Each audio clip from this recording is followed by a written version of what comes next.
callers worldwide. Monica Ricks, CBS News. The following is a test of the emergency alert system.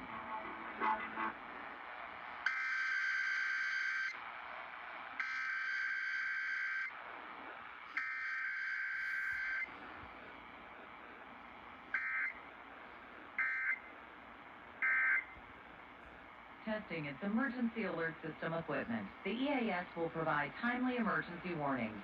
This station serves the Pittsburgh Extended Operational Area. This concludes this emergency alert system test. Okay, so they were right on time.